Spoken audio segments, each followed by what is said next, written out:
Sir का जो निर्देश है साइबर अपराधों को लेकर के, और लगातार मीटिंग हो रही है, और हमारे पुलिस कमिश्नर सर कानपुर का भी जो निर्देश है कि साइबर अपराधों पे सख्त कार्रवाई हो। पिछले दिनों भी कार्रवाई हुई थी, उसी कड़ी में ये है।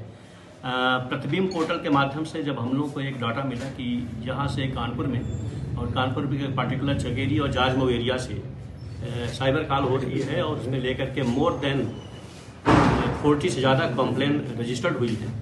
तो हमारी एडीसीपी अंजलि विश्वकर्मा जी और इनकी पूरी टीम, जिसमें शिव कुमार शर्मा, हमारे इंस्पेक्टर सतीश यादव, अमान सिंह और बाकी पूरी टीम के लोग थे, और इस डाटा पे लगभग 1 महीने से स्टडी कर रहे थे। और प्रतिबिंब के माध्यम से, और जिसको हम लोग को डाटा मिला, उस डाटा के माध्यम से जो प्राइमरी हम लोग को जो इंटेलिजेंस मिली वो आउट ऑफ कंट्री से मिली। वहाँ से ये मतलब डाटा मिल रहा था। फिर वहाँ से जब हम लोगों ने इसको ट्रेस किया, इंडिया से कौन उसको ट्रैक कर रहा है, तो फाइनली हम लोगों को जो डाटा मिला, उस डाटा के आधार पे हमारी टीम पिछले 20 दिन से कॉन्टिन्यूस मॉनिटरिंग करके 4 अभियुक्त को गिरफ्तार किया है, और इसमें 90 लाख से ज़्यादा तक अभी एक कंप्लेन हुई है। उनका जो मोडस ऑपरेंडी काम करने का तरीका है, लोगों को झांसे में लेना, कस्टम बन करके, ऑफिसर बन करके, इनकम टैक्स का, आईडी का, ईडी का, और इस तरीके से एक ब्लैकमेल करते थे, और जब आदमी गिरफ्त में आ जाता था फिर उससे पैसे को एक्सटॉर्शन करते थे। तो ये आपने देखा होगा, इंस्ट्रूमेंट ये पूरा का पूरा बरामद है।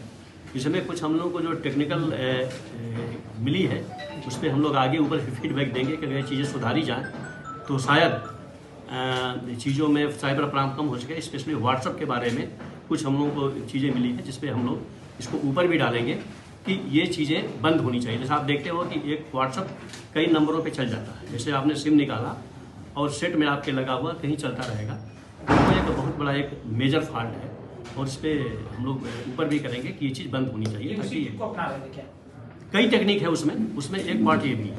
इनको ले जाओ। क्या है इनका स्टेटस, क्या है इन लड़की का, क्या रोल था इसमें? बेसिकली ये एक दो तो इसमें कमीशन पे है जो उनको पैसा मिलता था। बेसिकली ये जो दोनों भाई है जो इसमें दिया हुआ, सगे भाई जेल गए हुए हैं, ये लोगों से ठगते थे, पैसा लेते थे, और पैसा लेने के बाद फिर अपना उसको करते थे। तो मोडस ऑपरेंडी मोटा मोटी इन लोगों का है कि सुबह से शाम तक अगर 2 या 3 को भी इन्होंने फंसाया अपने में, तो लगभग 3 लाख 2 लाख रुपया पर डे इनका।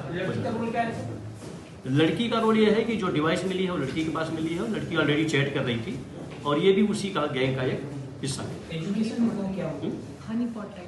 हाँ, Honey pot type, high school inter तक के हैं। अगर आप इनको देखेंगे टेक्निकली बहुत साउंड नहीं है, बट आप ये देखोगे कि ये इनका जो मोडस ऑपरेंडी काम करने का तरीका है। और इसमें जो सबसे बड़ी महत्वपूर्ण बात है, ये जो व्हाट्सएप जिसको यूज कर रहे थे, वो 2 साल सिम भी कहीं और पे है, सेट भी कहीं और पे है, और इसमें कंपनी ने भी मतलब एक तरीके से हम कहेंगे कि उनका टेक्निकल फॉल्ट है, उसको नहीं परसू किया, क्योंकि हम लोग ढूंढ रहे थे उसको यहाँ पे, क्योंकि जितनी कॉल जा रही थी, जो भी पैसे की ठगी हो रही थी, वो हमारी जाजमऊ चकेरी बेल्ट में रिपोर्ट हो रही थी। एक्चुअल क्रिमिनल यहाँ के नहीं थे। वो हम लोग के लिए बड़ा टेक्निकल था कि जब यहाँ पे बार बार रिपोर्ट हो रही है और यहाँ पे कुछ मिल नहीं रहा है, तो मिलेगा कहाँ? तो हमारी टीम है, हमारे इसमें शिव कुमार शर्मा ने बहुत मेहनत करी, ये जो सौरभ पांडे इन्होंने मेहनत करी, तो इस पे हमारी अंजलि भी, डीसीपी भी। 1 साल में 1.5 साल में कानपुर में साइबर अपराधों में कई गैंग का पर्दाफाश हुआ, तो क्या मानते हैं कानपुर एक साइबर अपराध की ना अब कम हो रहा है पिछले 1-2 सालों में। अभी बीच में भी आपने देखा, और हम लोग जागरूक भी कर रहे हैं, और जिसे गांव घर में जाकर के लोगों को भी पता है। पहले हम लोगों को टेक्निकली इतना नहीं मिल पाता था, जैसे प्रतिबिंब पोर्टल हो गया, बाकी पोर्टल हो गया।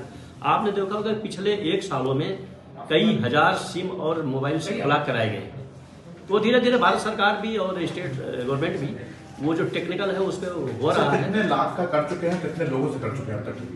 मतलब मैंने बताया ना, करीब 70-80 कंप्लेन तो यहाँ पे दर्ज है, और मतलब 90 लाख से ऊपर का इनका फ्रॉड है। तो अब 90 लाख रुपया छोटा मोटा अमाउंट नहीं होता है।